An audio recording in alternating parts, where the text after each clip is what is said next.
Hi everyone, it's Miss Bleakley here, and I'm going to read you Chapter 3 and Chapter 4 of our book Charlie and the Chocolate Factory by Roald Dahl. And Chapter 3 is called Mr. Wonka and the Indian Prince.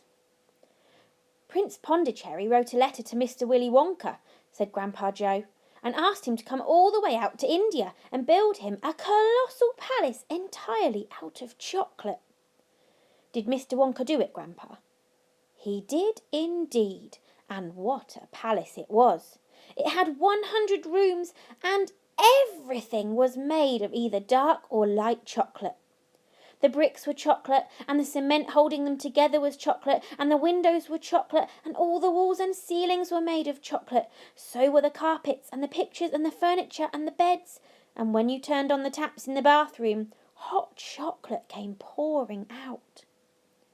When it was all finished, Mr. Wonka said to Prince Pondicherry, "I warn you, though, it won't last very long, so you'd better start eating it right away." "Nonsense!" shouted the prince. "I'm not going to eat my palace. I'm not even going to nibble the staircase or lick the walls. I'm going to live in it." But Mr. Wonka was right, of course, because soon after this there came a very hot day with a boiling sun, and the whole palace began to melt, and then it sank slowly to the ground, and the crazy prince, who was dozing in the living room at the time, woke up to find himself swimming around in a huge brown sticky lake of chocolate.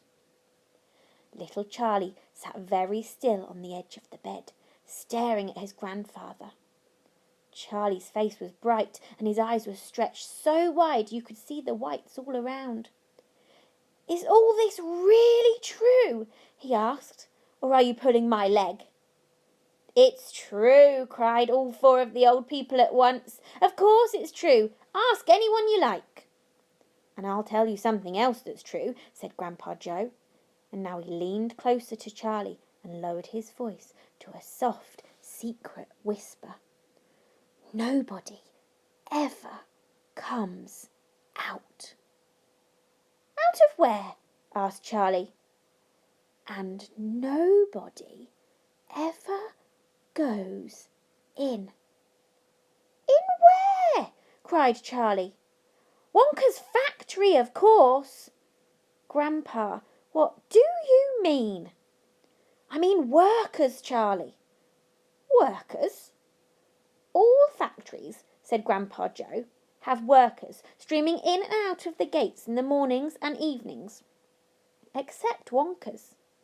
Have you ever seen a single person going into that place or coming out?"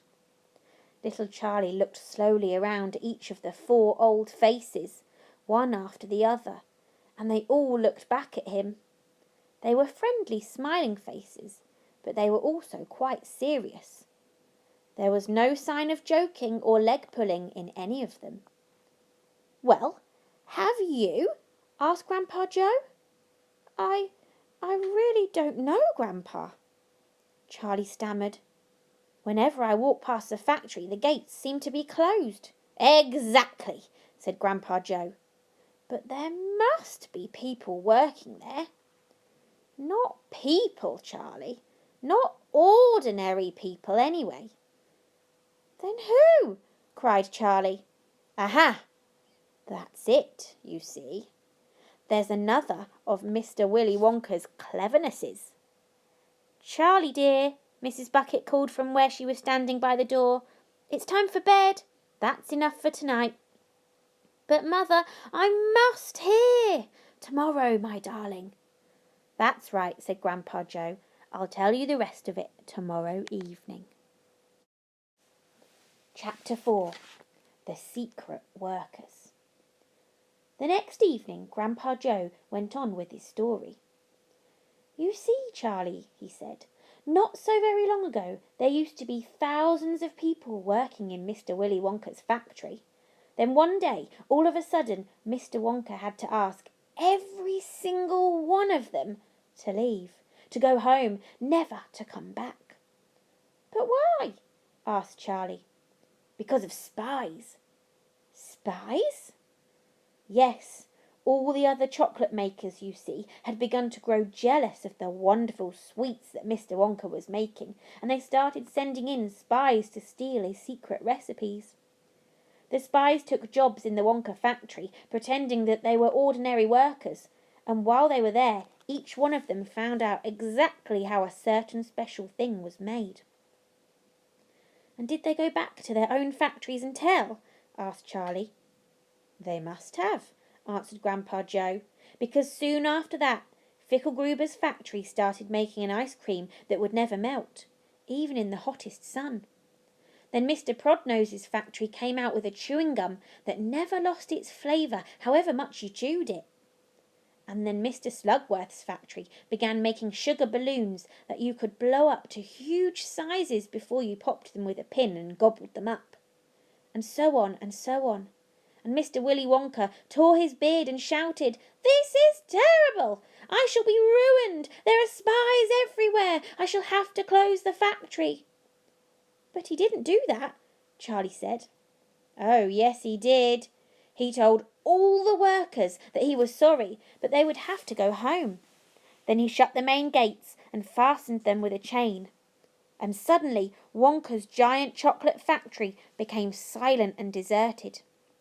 The chimney stopped smoking, the machines stopped whirring, and from then on not a single chocolate or sweet was made.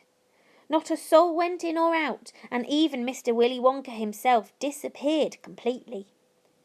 Months and months went by, Grandpa Joe went on, but still the factory remained closed, and everybody said, "Poor Mr. Wonka, he was so nice, and he made such marvellous things. But he's finished now, it's all over." Then something astonishing happened. One day, early in the morning, thin columns of white smoke were seen to be coming out from the tops of the tall chimneys of the factory. People in the town stopped and stared. "What's going on?" they cried. "Someone's lit the furnaces! Mr. Wonka must be opening up again." They ran to the gates, expecting to see them wide open and Mr. Wonka standing there to welcome his workers back. But no. The great iron gates were still locked and chained as securely as ever, and Mr. Wonka was nowhere to be seen. "But the factory is working!" the people shouted. "Listen! You can hear the machines. They're all whirring again, and you can smell the smell of melting chocolate in the air." Grandpa Joe leaned forward and laid a long bony finger on Charlie's knee, and he said softly, "But most mysterious of all, Charlie, were the shadows in the windows of the factory. The people standing on the street outside could see small dark shadows moving about behind the frosted glass windows." "Shadows of whom?" said Charlie quickly. That's exactly what everybody else wanted to know. "The place is full of workers," the people shouted, "but nobody's gone in. The gates are locked. It's crazy. Nobody ever comes out either." But there was no question at all, said Grandpa Joe, that the factory was running, and it's gone on running ever since for these last 10 years. What's more, the chocolates and sweets it's been turning out have become more fantastic and delicious all the time.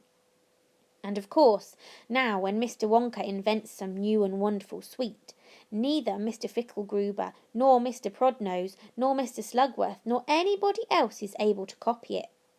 No spies go into the factory to find out how it is made. But Grandpa, who? cried Charlie. Who is Mr. Wonka using to do all the work in the factory? Nobody knows, Charlie.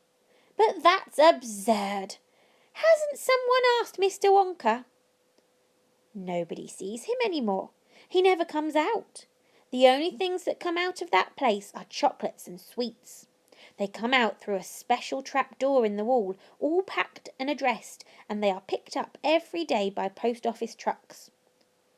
But, Grandpa, what sort of people are they that work in there? My dear boy, said Grandpa Joe, that is one of the great mysteries of the chocolate-making world. We know only one thing about them. They are very small. The faint shadows that sometimes appear behind the windows especially late at night when the lights are on, are those of tiny people, people no taller than my knee. There aren't any such people, Charlie said. Just then Mr. Bucket, Charlie's father, came into the room. He was home from the toothpaste factory, and he was waving an evening newspaper rather excitedly. "Have you heard the news?" he cried. He held up the paper so that they could see the huge headline. The headline said, "Wonka Factory to be opened at last to lucky few." Oh, I wonder what's going to happen next. Check back soon for the next 2 chapters.